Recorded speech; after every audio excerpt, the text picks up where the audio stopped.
Bwana, vita ya Mashariki ya Kati kati ya Israel pamoja na Iran haitaki kutuondoa kabisa kwenye focus yetu ya kuripoti mzozo kati ya Urusi pamoja na Ukraine, mzozo ambao kwa sasa umedumu kwa zaidi ya miaka mitatu. Vita imekuwa ni kubwa zaidi kila uchao, mambo mapya yanaendelea kuibuka, mataifa mbalimbali yanaendelea kujichomoza kuisaidia Ukraine, lakini bado tumeona Urusi imeendelea kusimama kidete kupambana na watu wote ambao wanaonesha kuwa ni kikwazo kwa Urusi.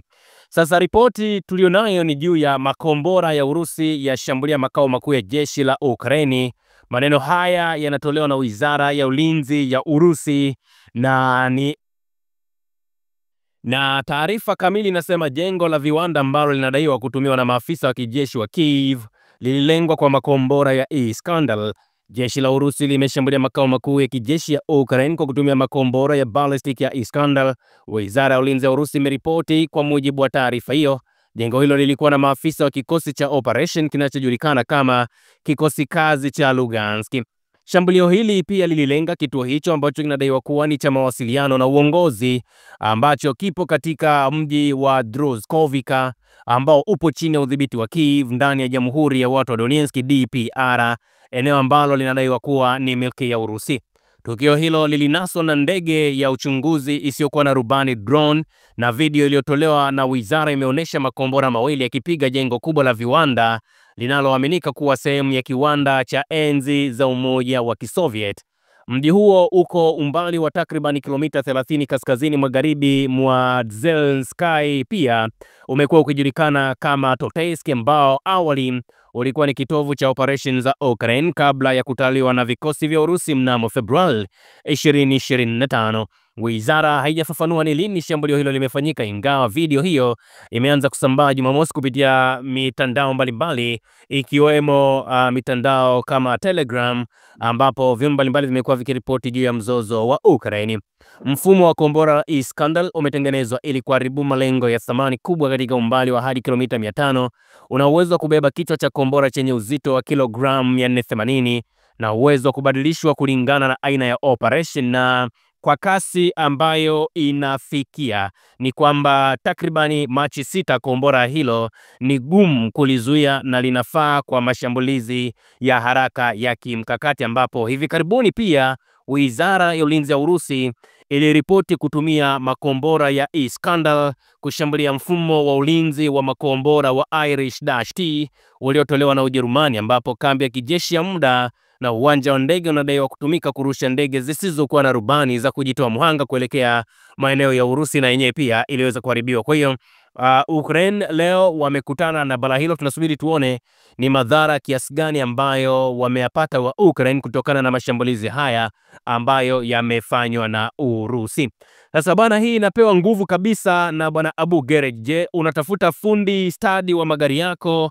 Abu Gerej ndiyo suluhisho lako. Abu Gerej amerejea kwa kishindo akiwa na huduma mpya na bora kabisa kwa wateja wote wa magari.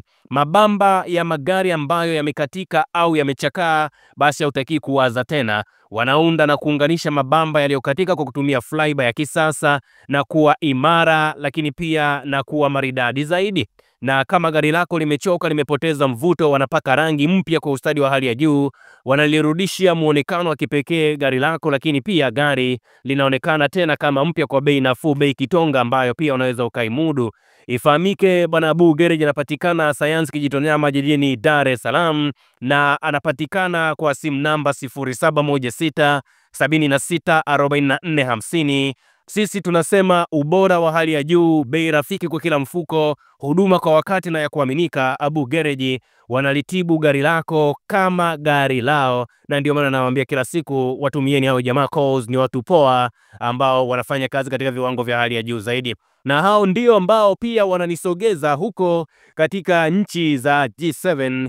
Bana, unaambiwa viongozi wa Umoja wa Ulaya wametoa wito wa kuweka vikwazo vikali zaidi dhidi ya Urusi katika mkutano wao wa G7. Maneno haya yanatoka pia kwenye kinywa cha Rais wa Tume ya Ulaya Bi Ursula von der Leyen na Rais wa Baraza la Ulaya Antonio Costa. Wamezitaka nchi wanachama wa kundi la nchi za G7 kuimarisha vikwazo dhidi ya Urusi ili kufanikisha usitishaji wa vita ambavyo vinaendelea kati ya Urusi pamoja na Ukraine. Na wito huu umetolewa mwanzoni mwa mkutano wa viongozi wa G7 ambao unafanyika kule eneo la Kananaskis, Canada.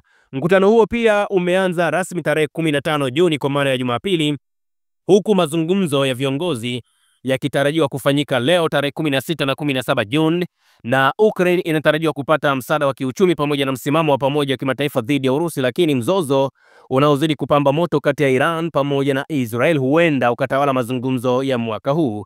Katika mkutano na waandishi wa habari ambao ulifanyika Juni 15, von der Leyen alizungumza maneno haya, naomba kumnukuu: ili tupate nguvu ya amani ni lazima tuiwekee Urusi shinikizo zaidi ili kufanikisha usitishaji wa kweli wa mapigano, kuipeleka Urusi kwenye meza mazungumzo na kumaliza vita hivi. Vikwazo ni muhimu kufikia lengo hili.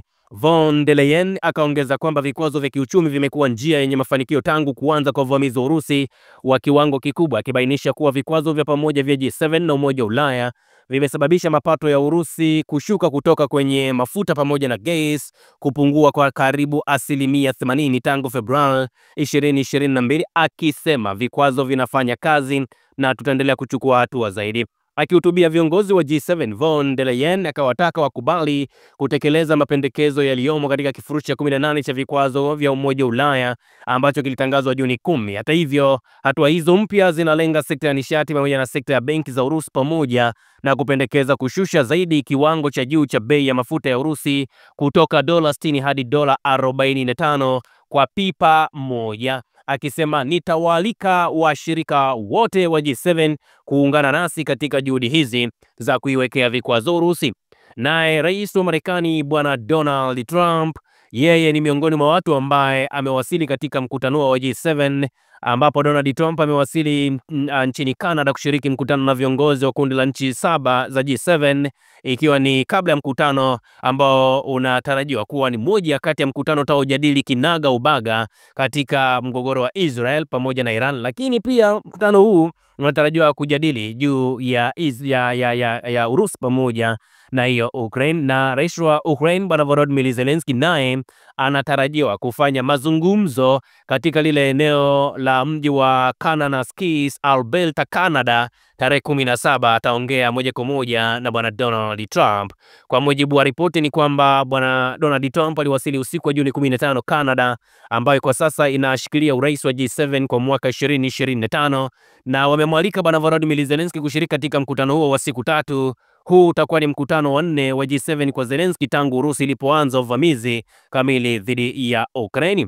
Mkutano wa ana kwa ana wa awali ambao ulifanyika Februari katika ikulu ya Marekani uliishia kwa rais wa Marekani bwana Donald Trump pamoja na makamu wake rais JD Vance kumshutumu bwana Volodymyr Zelensky kwa kile ambacho walisema ni ukosefu wa shukrani kwa msaada wa Marekani, wakisema pia ni mtu ambaye amekosa adabu. Hata hivyo, katika mkutano wao wa pili ambao ulifanyika mjini Vatican, Trump alirejelea wito wake wa kuitaka Urusi kusitisha mapigano na hata kutishia kuiwekea vikwazo Urusi, lakini siku zote umesikia Urusi wao wanasema every day uchumi wao unakuwa, na hivi sasa uchumi wa Urusi wanasema unakuwa kwa viwango vya 80%.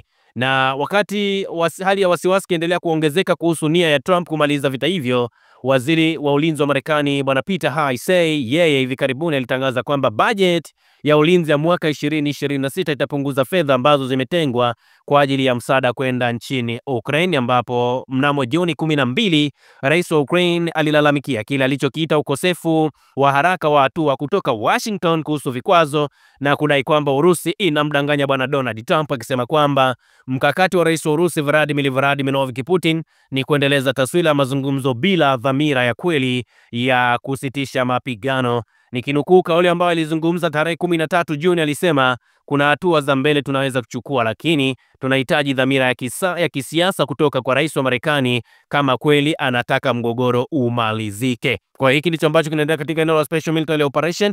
Tunaendelea kufuatilia hizo ripoti kwa karibu kabisa, lakini msahau upande wa Mashariki ya Kati na kwenye huko tutahakikisha tunakita kambi ili muweze kujua nini ambacho kinaendelea katika pande hizo zote mbili zinazozozana. Usisahau kusubscribe, like na kubonyeza alama ya kengele.